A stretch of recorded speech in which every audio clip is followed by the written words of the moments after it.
శ్రీమాత్రే నమః. నమస్కారం. ఈ నెల జరగబోయే కొన్ని గ్రహాల యొక్క మార్పిడి గురించి మనం విశ్లేషించుకోవడానికి కోసం ఇప్పుడు వచ్చాం. జూలై 13వ తారీఖున శని వక్రగతి లేదా తిరోగమనం అంటారు.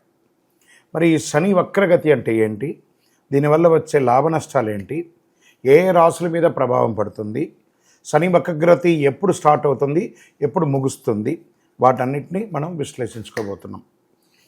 జూలై 13వ తారీఖున ఉదయం 9:36 మీనరాశిలో శనీశ్వరుడు తిరోగమన స్థితిలోకి వెళ్తున్నారు.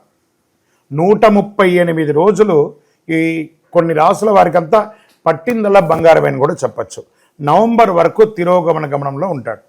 శని వక్రి లేదా శని తిరోగమనం అని పిలుస్తుంటారు కదా, అంటే ఏంటి అసలు ఆ శని వక్రీకృత ఏంటి అంటే భూమి దృక్కోణం నుండి శనిగ్రహం దాని కక్షలో వెనుకకు కదులుతూ ఉన్నట్టు అనమాట కనిపిస్తుంది.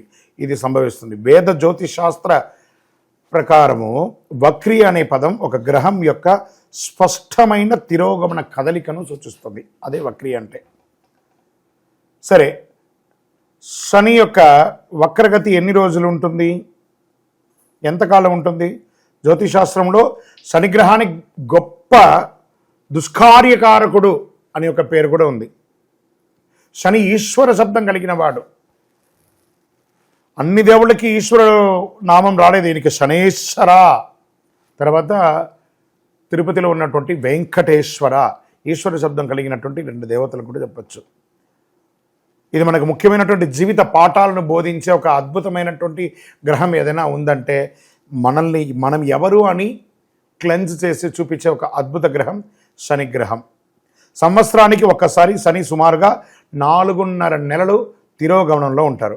నవగ్రహాల్లో శనీశ్వరుడికి విశేష స్థానం ఉంది. న్యాయదేవుడు, కర్మఫలదాత శనీశ్వరుడు జూలై 25లో తిరోగమనంలో వెళ్ళబోతున్నటువంటి సమయంలో అనేక రాశులపై ప్రభావం చూపిస్తుంది.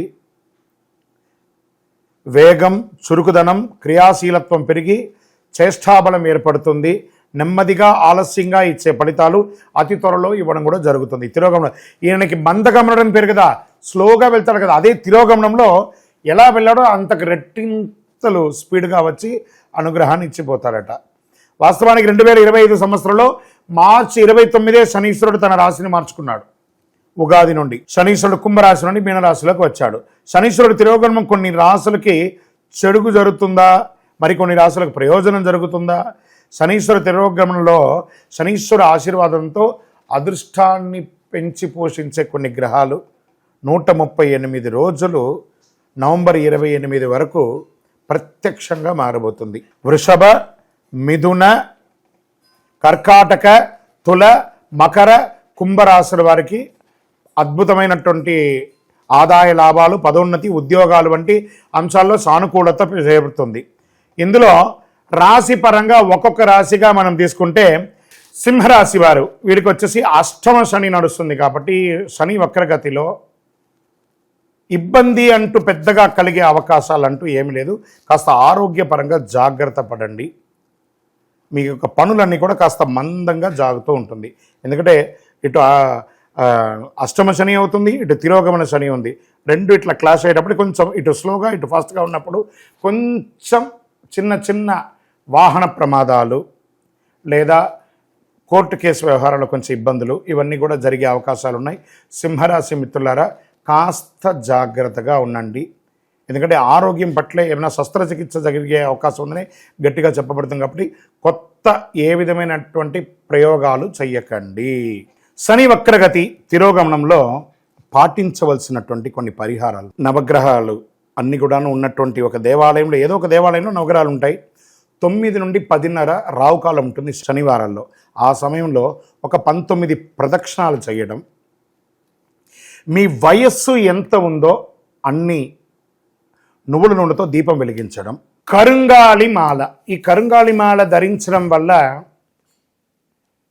ఏంటి ఉపయోగం, అసలు ఇది నిజమా అని అంటే అవునండి, చాలా అతి శక్తివంతమైనటువంటి యొక్క మాల కరుంగాళి కట్టే అంటారు. ఇది వెస్టర్న్ ఘాట్స్లలో అంతా కూడా ఇది దొరుకుతుంది. 90 సంవత్సరాల వరకు ఉన్నటువంటి ఒక చెట్టు అది పరివర్తన చెంది 140 సంవత్సరాల తర్వాత కరుంగాళిగా మారుతుంది. ఈ కరుంగాళి వృక్షం తమిళనాడు, కేరళ ప్రాంతంలో చాలా ఎక్కువ ఉంటుంది. ఇలాంటి అద్భుతమైనటువంటి ఒక మాల మీరు కావాలంటే గమనించి చూడండి.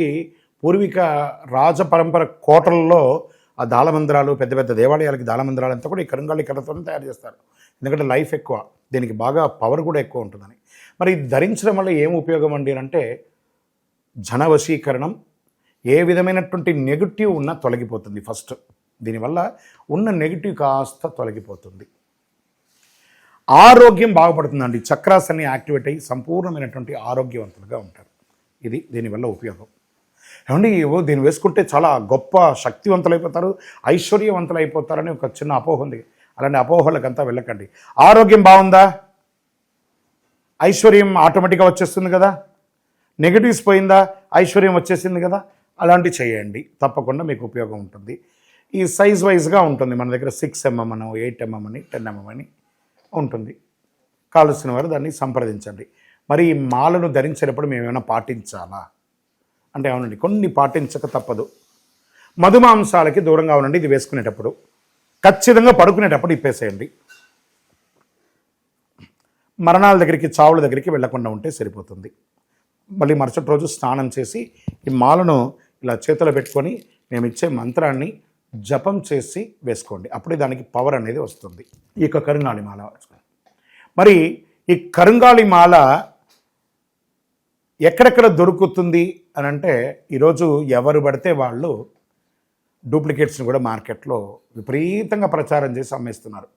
ఇంకా కొంతమంది గొప్పవాళ్ళు నా వీడియోని తీసుకుపోయి వాళ్ళ వెబ్సైట్లో వేసేసుకొని వాళ్ళ నంబర్లు వేసేసుకొని వ్యాపారాలు చేసేసుకుంటున్నారు. దౌర్భాగ్యం, అంతకంటే దౌర్భాగ్యం ఉంటుందా? గుర్తుపెట్టుకొని ఈ కింద కనబడే మా నంబర్ మాత్రమే నాది. ఇది మన దేవాలయంలో మనం ఇంతకుముందు వీడియోస్లో కూడా పెట్టాం. ఎక్కడెక్కడ మనం పూజ చేసాం, చండీహోమం ఎలా చేసాం, సుదర్శనహోమం చేసాం, మండలకాలం ఎలా పూజ చేసాము అనే వీడియోస్ కూడా ఇంతకుముందు మనం వదిలాం. మన దేవాలయంలో పూజ చేసి ల్యాబ్ టెస్ట్ చేసి ఇది మన కోసమే తయారైందని ల్యాబ్ టెస్ట్ కూడా చేసి ఆ కార్డులోనే ఉంటుంది ఒక నంబర్. ఆ నంబర్కి కాల్ చేసి ఏమండి ఇది ల్యాబ్ టెస్ట్ నిజంగా జరిగిందా, ఇది ఎక్కడంటే వాళ్ళే ఫోన్ చేస్తే వాళ్ళు చెప్పేస్తారు, అవునండి మేము వీళ్ళ కోసం చేశామని చెప్పి మరీ చెప్తారు వాళ్ళు. మన సంస్థ పేరు పూజా ద్రవ్యం 18. ఎవరు అడిగినా చెప్పేస్తారు. ఎవరిని పడితే వాళ్ళు నకిలీ ధరించి దానివల్ల మోసపోయి అనర్థమైనటువంటి వచ్చే అవకాశాలు తెచ్చుకోకండి. జాగ్రత్త పడండి, జాగ్రత్త పడి తీసుకోండి. ఏం చేస్తారు, ఈ గ్రహలో ఉన్నటువంటి ప్రతి ఒక్కరు కూడా మాల ధరించండి. ఆ మాల యొక్క మంత్రాన్ని కూడా ఇస్తారు, మంత్రాన్ని కూడా జపం చేయండి. ఒక ఫోన్ అంటే దానికి ఎలా చార్జర్ ఇస్తారో అలాగే మనం దీన్ని పూజ చేసినా మనం ఒక మంత్రం ఇస్తాం, ఆ మంత్రంతో జపం చేయండి. శని భగవాను యొక్క సంపూర్ణమైనటువంటి అనుగ్రహం పొందండి. వారిని ఎలా ప్రార్థన చేయొచ్చు? దేహి మే బుద్ధి వైశిష్ట్యం, దేహి మే నిత్య యవ్వనం, దేహి మే పరమానందం, దేవదేవ శనైశ్వర అని వారిని ప్రార్థన చేస్తే చాలట. శని భగవానుడు ఆనందపడిపోతాడు. నీలాంజన సమాభాసం రవిపుత్రం యమాగ్రజం ఛాయామార్తాండ సంభూతం తన్నమామి శనైశ్వరుని మనం ప్రార్థన చేసుకుంటాం. ఆయన ఎందులో వస్తారు? కాకద్వజాయ విద్మహే ఖడ్గహస్తాయ ధీమహి తన్నః మందః ప్రచోదయ. మందంగా ఉంటారు, స్లోగా ప్రయాణం చేస్తారు, కానీ తిరోగమనంలో చాలా స్పీడ్గా వస్తారు. కాబట్టి మనం వారి యొక్క స్పీడ్ని మనం కూడా అందుకునే విధంగా పరిహారాలన్నీ కూడా చేసుకుంటే చాలా మంచిది. ఈ యొక్క మాల మీకు కావాలి కదా, కావాలనుకున్నవారు మా కింద నంబర్ చూసారా, ఆ నంబర్కి వాట్సాప్ చేయండి నాకు మాల కావాలని. మా అడ్మిన్స్ మీకు రెస్పాండ్ అవుతారు. మరియు మా సంపూర్ణ జాతకం తెలుసుకోవాలనుకుంటున్నాం గురుగారు మేము మీ ద్వారా. మీరు తెలుసుకోవాలంటే మీ పరిసర ప్రాంతాల్లో ఉన్న సద్గురుని సంప్రదించి తెలుసుకోండి, లేదా మా ద్వారా కూడా తెలుసుకోవాలనుకుంటున్నారా, కింద నెంబర్కి మీ పేరు, date of birth, time of birth, place of birth తెలుసుకోవాలనుకుంటే మాత్రమే వాట్సాప్ చేయండి. అద్భుతమైనటువంటి జీవితం మీరు అందరూ జీవించాలని మనస్ఫూర్తిగా అఖిలాండ కోటి బ్రహ్మాండ నాయకుడు శ్రీ ధర్మశాస్త్ర అయ్యప్ప స్వామి వారిని ప్రార్థన చేస్తూనే ఉంటాము.